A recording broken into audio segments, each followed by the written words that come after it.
about momentum, and Toronto FC can take that with them after achieving a 3-2 victory over the Chicago Fire to cap off the regular season. This was also the first time this year that the Reds were able to overcome a deficit, conceding the first goal and coming back to win the match. It was also an electric crowd here today at BMO Field. Considering that the Gardner was closed all weekend, there was expected to be overflows of traffic, and yet it was still over 26,000 attendance here at BMO Field. But the Reds have been able to set records throughout the entire season, specifically points in a season. 53 was the total this year, as well as finishing 5th overall in league standings.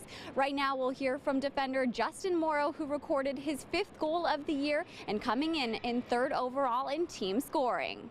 You know, I challenged myself a little bit this year to get the stats. I feel like in this league, defenders don't get the publicity if they don't score, unless you're a center back, you know, so I put that on myself, and I think I did a good job of finishing off plays this year.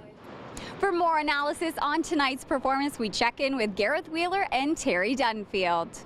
Thanks, Danielle. Now, it turns out that the win didn't mean much for placement in the table. TFC still finishing 3rd in the Eastern Conference, but it does matter in terms of hitting your stride, getting on good form, entering the playoffs. Terry, your thoughts on the overall performance? Good point. You nailed it. It's so important you come off a win going into the playoffs. I like the change in the system. TFC went to 3-5-2. It allowed them to press Chicago higher up the pitch. With a 4-4-2 diamond, sometimes it's difficult for the wide players in the diamond to get out to fullbacks. I thought TFC turned the ball over in good areas.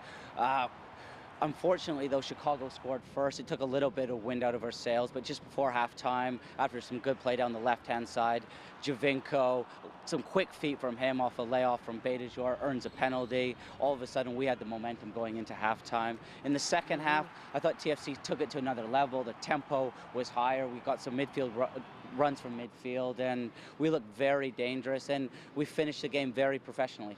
2 really good goals in the second half as well. More good news, Will Johnson, who was really the only fitness question, ended up coming on, playing some minutes, and Sebastian Javinko up to his old tricks. Another goal and assist. He finishes the season 17 goals, 15 assists, 32 points. That's the highest total in MLS. Good enough for an MVP talk? I think so.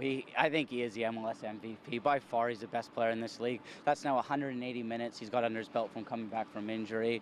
And I think during those 2 games, he's just getting better and better. Some of his touches out of the sky were sublime. How he turns Ramos on the byline and then picks out Morrow for that goal was out of this world. Yeah, the old Seba kind of shined through and came good in this game, which begs the question, how will he fare come playoff time? TFC was left frustrated last year in a 3-0 loss in the first round to the Montreal Impact, but with Seba on form, I mean, this is just a completely different team and arguably a better matchup, especially coming right here at home against the Philadelphia Union. If you look at TFC's team sheet, there's so many big names on there that are in good form. Josie Altidore, Javinko, as you said, Michael Bradley, he's dictating games. Toe St. Ricketts off the bench. He looked again a threat tonight without scoring. Armando Cooper, great little through ball to Osorio. And Osorio, again, he had a good performance and capped it off with a much-needed goal.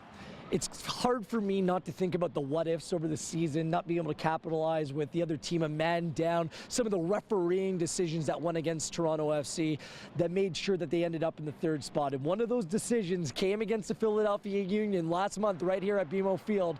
Josie Altidore didn't get the benefit of the doubt. The game finished 1-1. You gotta believe that's gonna be in their head come this week.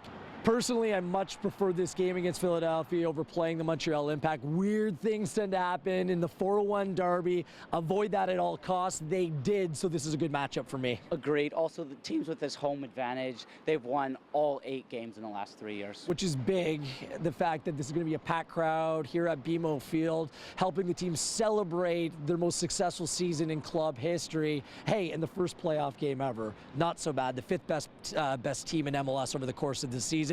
Looking forward to midweek, Danielle. Thanks, guys. We'll be up at the Kia Training Grounds on Monday for your full playoff coverage. Toronto FC players and management will be asking questions, so those interviews will all be posted on torontofc.ca. And we have officially secured a postseason date. Toronto FC will be hosting the Philadelphia Union at BMO Field. 7:30 p.m. is kickoff, so make sure you secure your tickets at torontofc.ca and come be a part of history. We'll see you then.